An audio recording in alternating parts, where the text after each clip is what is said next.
Hi everyone and welcome to another video. This video I'm going to be reacting to evidence that Bruce Lee was superhuman. Anyone who's been following me at all throughout these years knows that I'm a Bruce Lee fan. However, I've actually seen this film, this video before, a few years back. I'm such a Bruce Lee fan, but I'm not one who thinks he can like walk on water. You know, there's plenty of people out there who claim these things that he could do, say that he could beat up anyone in the world. You know, almost put him like as a godlike figure. I'm not one of those people. I rate him as high as you can possibly rate him, but on a human level. Okay, so this video caught my eye, and I've seen it before. But I thought I'd do a reaction with you guys because I want to go through it, and just because people don't know, anyone who's new to him, they watch this video and think, oh my god, he can do this, he can do that. Maybe he can, and I'm sure he can't do some of these things. So I'm going to go through it with you guys. It's going to be probably a 3-part video. It's quite a long video, the one I'm going to be reacting to. So yeah, I thought I'd take you guys along with the ride and share my thoughts on it. Okay, so yeah, here goes. It might sound too philosophical, but it's unacting acting or acting unacting. You've lost me. I have. Bruce Lee was a legend in every sense of the word. This martial artist touched the hearts and minds of many around the world, either through his outlandish fight scenes or the serenity of his philosophical musings. By the time that Bruce died in 1973, he had already built a time-defying legacy, despite being just 32 years old. Yep. Many of us weren't even alive back then, but we sure do remember the famous martial artist and movie star. Although Bruce had many talents and skills, his martial art chops were definitely his top selling point. This man was so awesome, in fact, that many believe that he could have been superhuman. And in this video, we'll explore some evidence that lends credibility to those claims. There's no credibility Join to those us claims. as we have a look at 10 pieces of evidence that prove that Bruce Lee was superhuman. Number 10, the Dragon Flag. Bruce Lee's ascent to the top of the martial arts field was definitely not by accident. He knew from a young age that he was destined to be a great fighter, and he quite literally spent every waking moment of his life honing his skills so that he could be the best that he could be. Yep. Now, if you have any experience with fighting, you know that you have to be in peak physical condition. Otherwise, there's a good chance that you'll be getting knocked on your keister when you take the stage. That's the idea. Bruce, however, was so dedicated to his fighting art that it pretty much bordered on obsessive. According to Bruce's wife, he would spend pretty much every waking moment and free time that he had training. That's how disciplined and focused that he was. Bruce was especially focused on his core, the part of the body that includes the torso and stomach. He believed that this part of the body was involved in basically every form of movement and fighting technique, so he spent even more time developing that. But being the man who was destined for such great things, Bruce was not about to do the regular training drills. Instead, he invented his own workout regimen called Dragon Flag.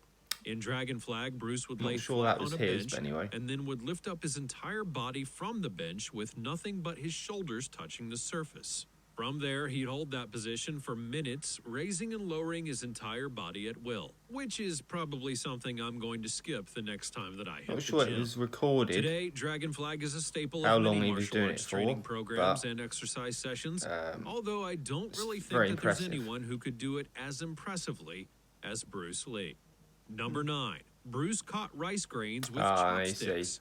Yeah. While physical fitness is undoubtedly Karate Kid a great way again. for any fighter to train, it's also important that they work on several of their instincts. And amongst those instincts, hardly does any matter more than the reflexes. But not with chopsticks. The ability to think fast and react to changes around you is going to help anyone, especially a fighter who's in a bit of a tight spot while in combat. Bruce knew this well, and being the obsessed and focused fighter he was, he worked tirelessly to hone his reflexes so that they could help him while fighting. But while most people would use regular methods to train their reflexes, I think that we all know that Bruce was not one for the regular stuff. According to legend, he would actually throw grains of rice into the air and then literally catch them in midair with nothing but That's chopsticks. from the Karate Kid Now, if film. you've If seen you the haven't seen it, oh, there you 1984 go. classic Karate Kid, you'll probably remember Yeah. the point where Mr. Miyagi trains Yeah, that's Daniel purely from that to catch a film. fly with a pair of chopsticks, and I'm pretty sure the movie got its inspiration from the Absolutely nothing to legendary do with Bruce Lee fighting. himself. It was Reaction reported time, that nothing. Bruce was a master of this drill and would catch the rice almost every time that he threw it into the air. But there's no video evidence of that. No. But considering how dedicated he was, Wonder why. I wouldn't doubt that it actually happened one little bit. Number 8. Bruce was unusually strong. Whenever you think of the word superhuman, it's easy to see why one of the first Strong things that for his comes to your size, mind is remember. strength. After all, superheroes can pull off amazing feats of strength like they're nothing Especially at all. nowadays. But if Bruce the should be strength described people as being have. superhuman, it's kind of logical that he'd be much stronger than any average person. And in many ways, he was. And merely looking at Bruce, you may easily doubt the fact that he could have superhuman strength. After all, he wasn't necessarily the most muscular or even toned person out there. No. And with his relatively small stature, it's pretty tempting to overlook his strength. But you'd be wrong. By simply looking at some of his training videos, you could get the sense that Bruce extremely was strong incredibly for his strong. size. Just take a look at him working And with even punching people, bags. Most people who use bigger or large heavier punching than him. bags to practice their kicks and punches would do so in a slow and controlled manner, even those with abs and 200 packs. Bruce, on the other hand, pretty much tore through these bags like they were Swiss cheese. Bruce reportedly even had challenges using regular punching bags because he'd simply punch through them and tear them down. So, per usual, he needed to sure get a about new that. challenge. Now, keep in mind that regular punching bags weigh about 50 kilograms, but the bags that Bruce would use weighed north of 135 kilograms, which is almost 3 times the weight of a regular Yeah, punching bag. And there I'm is a pretty story sure of that him Bruce punching grew through a to bag, but I'm rip not through sure those he's done bad it on a boys regular and tear basis. them to shreds as well. We've all broken So things. it is safe to say, accidentally, this isn't a man that you'd equipment. like to get a punch or kick from on your lovely body. Number 7, an irregular approach to exercising. Everyone exercises. Some of us do more so than others, but that's a discussion for a different day.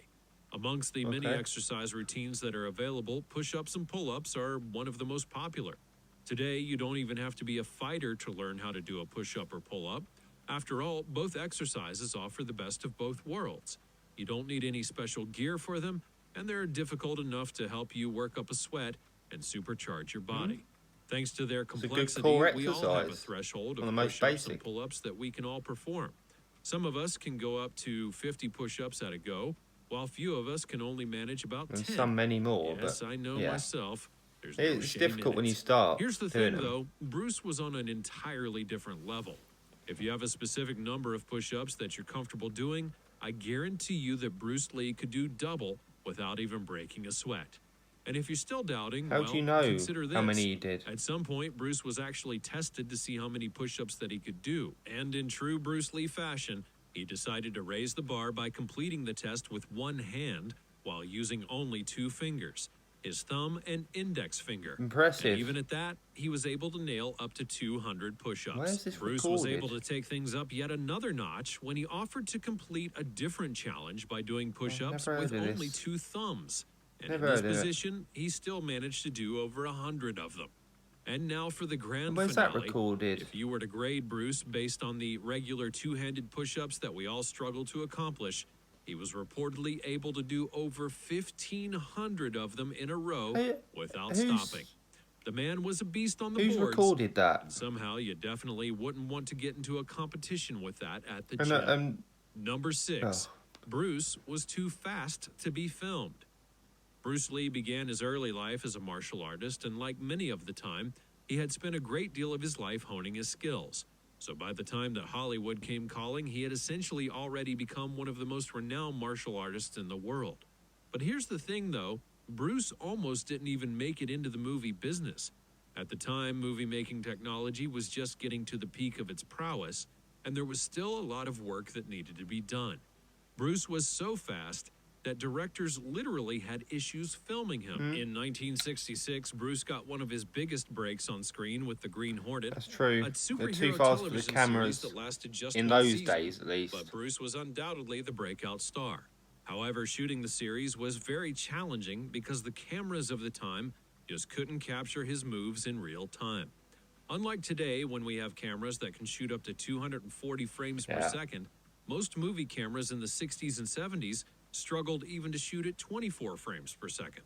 This would mean that many of Bruce's fight scenes just couldn't show up correctly on camera. Bruce could throw up to 9 punches and 6 kicks respectively in a single second, and that's surely nothing that could record that much. Producers of The Green Hornet would claim that many of the recordings that they had showed Bruce seemingly standing motionless while all of his enemies fell to the ground. But in reality, the man was just too fast to be captured. Eventually, filmmakers had to ask him to take things down a couple of notches just so that that's they sort could of follow true. his I'll actions. give them that one. Number 5. So there you go, guys. That's part 1. Yeah, so the reason for doing this is just so that anyone who watches these videos and say, oh, we can catch flies with chopsticks. Oh, he's extremely strong. You know, he can lift any weight that, you know, the world's strongest man can lift, or he's the fastest human being on earth. It's just to bring this back down a bit. The guy was the most amazing guy. Well, the best at his craft has ever been, and has ever been since, as far as I'm concerned. But that's up to you. You might not think so. It's my opinion. But as for these stupid things, and then people look at these things and go, "Oh, that's just stupid," which of course it is. You know, oh, he's just actually just a load of rubbish. You know, he can't do any of that stuff. You know, that's where the thing with, oh, Bruce Lee can't fight, and you know, all that comes from, is because people watch this stuff. A lot of Wing Chun has this problem. To me, Wing Chun is very effective. However, people watch this, and you get some twit who thinks he knows Wing Chun going in a UFC fight, MMA fight, and get his ass handed to him. You know, this is where these things come from. So these videos are partly for entertainment value on, you know, for me really, more, you know, more than anyone else. But it's just to get, you know, it's just to break it all down and show these people that actually a lot of this stuff is complete rubbish. So yeah, anyway, until the next part, which I'm looking forward to very much. Yeah, take care.